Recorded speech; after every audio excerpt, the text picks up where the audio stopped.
Votre nouvelle agence Riverain Tour intercontinentale parisienne est arrivée. Nous vous proposons des offres exclusives vers les Antilles avec 2 bagages de 23 kg et des facilités de paiement en 3 ou 4 fois. Attention, nouvelle offre pour l'été au départ et vers les Antilles à partir du 4 août, prix 860 € et 2 fois 23 kg. Et à partir du 4 septembre, prix 665 € et 2 fois 32 kg. D'autres dates sont disponibles, large possibilité de paiement, voire conditions en agence. Nous organisons des séjours complets comprenant les vols, l'hôtel ou l'hébergement chez l'habitant, des croisières, des circuits, ainsi que des locations de voitures avec ou sans chauffeur. Contactez l'agence Riverain Tour Intercontinental au 16 rue Lamblardy, Paris 12e, métro Doménil, au 09 78 80 13 39. Hexagone, actualité. Réaction mitigée après la nomination de Philippe Viguier, nouveau ministre délégué aux Outre-mer remplaçant Jean-François Carenco.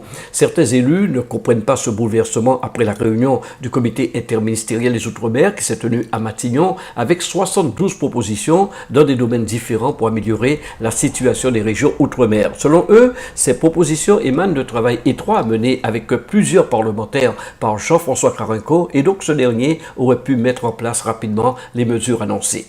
Écoutons Élie Califère et Max Mathiazet, député de Guadeloupe, Victoire Jasmin, sénatrice de Guadeloupe, et Babette de Rosière, conseillère régionale Île-de-France. Eh bien, ma réaction, elle est celle, disons, de la majorité des députés et des parlementaires guadeloupéens, et je dis même ultramarins.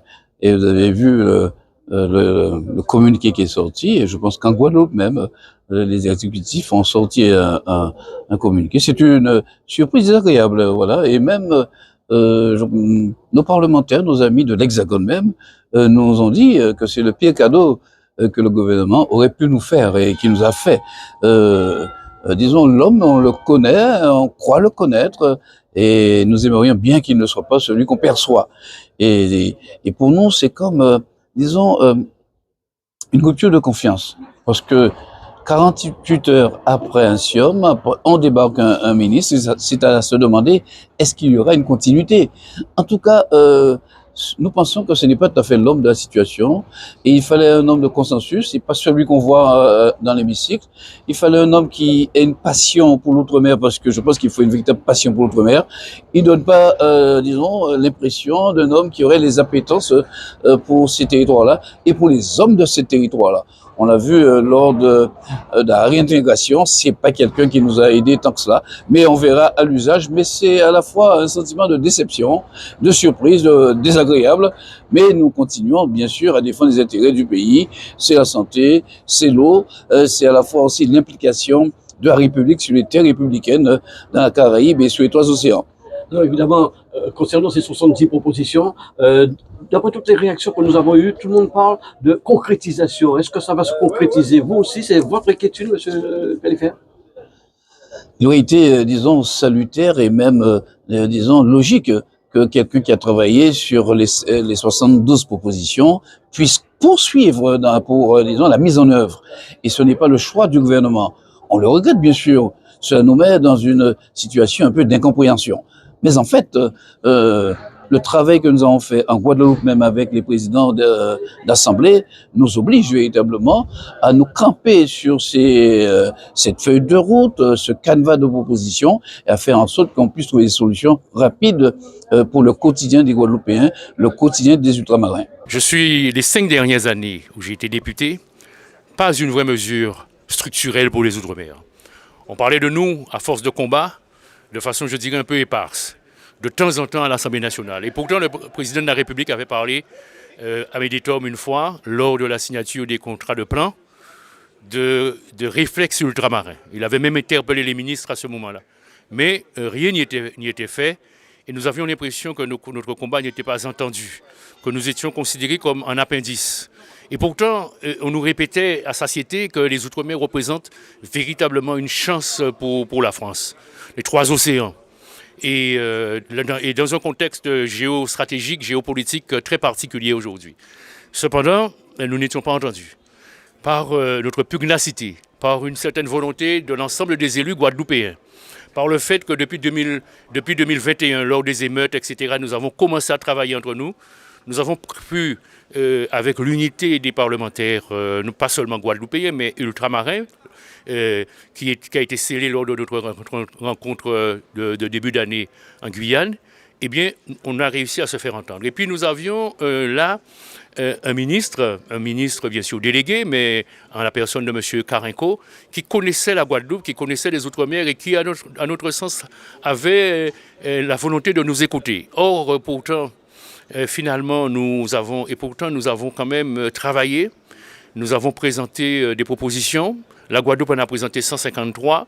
72 ont été retenus pour l'ensemble des Outre-mer. Mayotte a eu une mention particulière vu sa situation. Eh bien, 2 jours après les énoncés du SIOM, ne voilà-t-il pas que nous apprenons qu'il y a un changement de ministre délégué aux Outre-mer. Alors, nous avons été bien sûr surpris, interloqués même par cette décision gouvernementale. Dans les renseignements pris, nous apprenons que finalement, c'est suite au refus de certains, mais surtout au fait qu'il y avait des tractations d'équilibre dans les 2 partis principaux de la majorité, à savoir la République en marche, c'est-à-dire Renaissance et le MODEM, que nous avons joué le rôle de variable d'ajustement. Outre-mer qui a joué, c'est incroyable. C'est une information importante ce que vous êtes en train de dire. Alors, nous avons joué le rôle de variable d'ajustement, c'est-à-dire que d'un côté ou de l'autre de la balance, eh bien, il fallait quelque chose et ça a été l'outre-mer. Et nous avons choisi M. Vigier. Je le connais très peu, bien que j'ai été à un moment parlementaire ayant travaillé avec lui. Je le connais très peu, je connais peu sa compétence. Je sais qu'il est biologiste. Je sais qu'il s'est opposé très fortement à nous lorsque nous avons, pour nos concitoyens, demandé l'abolition, la réintégration des soignants suspendus, l'abrogation de la loi du 5 août 2021. Mais quand vous changez comme ça en cours de route, vous cassez une dynamique. Vous faites en sorte que nous ne puissions pas continuer dans une lancée de compréhension et de relations mutuelles. Et il s'avère que nous savons très bien que le SIOM n'est pas la panacée, qu'il y a des mesures immédiates, d'application immédiate, il y a des mesures sur lesquelles nous devons travailler, peut-être jusqu'à l'échéance 2027, mais nous le savions déjà et nous mettions en place une feuille de route. Alors, ce que nous disons aujourd'hui, c'est que nous sommes un peu dubitatifs. Nous pensons que cela relève peut-être du peu de considération qu'il y a à notre égard. Nous attendons pour voir. Nous sommes réunis aujourd'hui entre parlementaires ultramarins.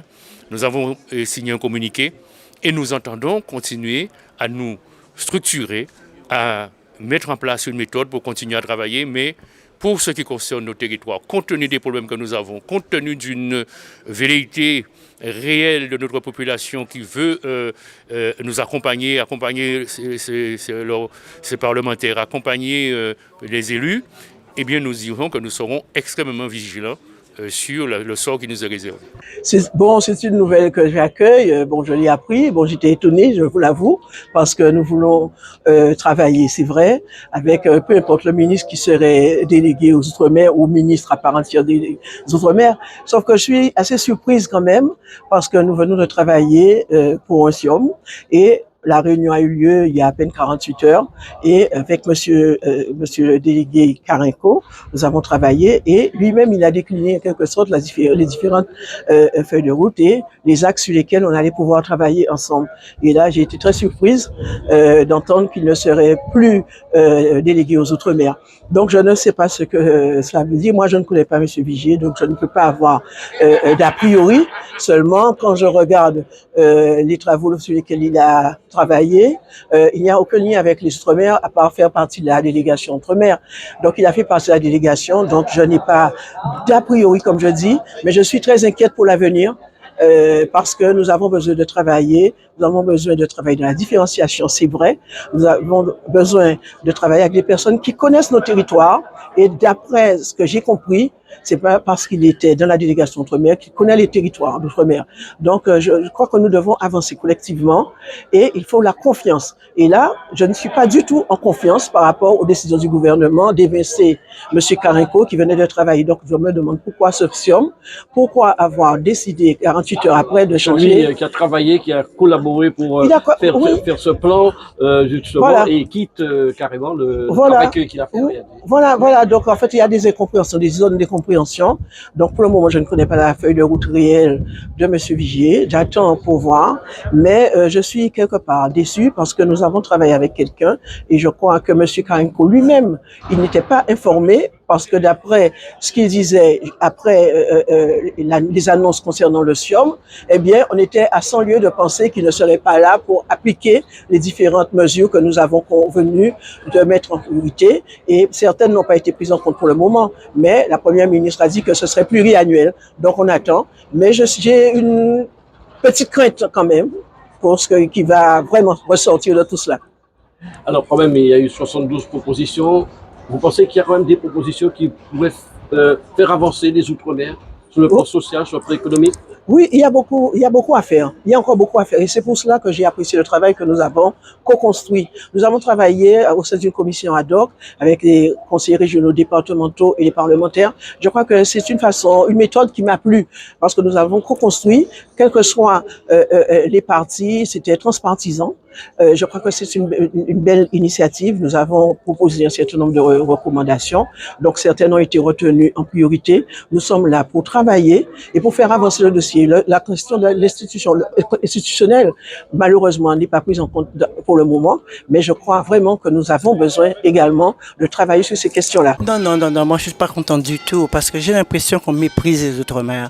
Comment peux-tu comprendre qu'un ministère de l'Intérieur, qui est un gros ministère régalien, peut aussi gérer le ministère des Outre-mer? Ce n'est pas possible. On se moque de nous et ça, il faut que ça cesse. Vraiment, il faut que ça cesse. Parce que nous méritons un vrai ministre d'État. Je comprends pas ça. Moi, ça me choque énormément de voir que les ministres ne font que passer.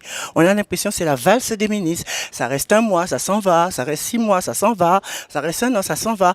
Et puis, ça nous coûte très cher, finalement. Parce qu'à chaque fois qu'il y a un ministre qui est nommé, ils partent tous dans les départements d'Outre-mer. Ça coûte une blinde aussi à l'État. Je comprends pas. Monsieur Macron veut la fidélité, la continuité. Pourquoi ne pas nommer une fois pour toutes un ministre d'État et qui travaille dans la continuité? Voilà, on vient de faire le comité interministériel. Il y a un beau dossier qui est sorti avec des mesures, 72 mesures. Qui l'applique? Qui met ce dossier en application alors que c'est Karenko qui a étudié ce dossier? Je ne comprends pas. Moi, je suis perdu. En tout cas, nous ne sommes plus le ministère des colonies. Ça fait longtemps que c'est terminé. Je veux et je pousse un coup de gueule pour leur dire, il faut nous considérer autrement. Parce que sinon, ils vont faire de l'outre-mer, l'outre-tombe, et ça, c'est pas une bonne solution. Vraiment. On se moque de nous et je suis pas contente. O-News Radio sur outremernews.fr.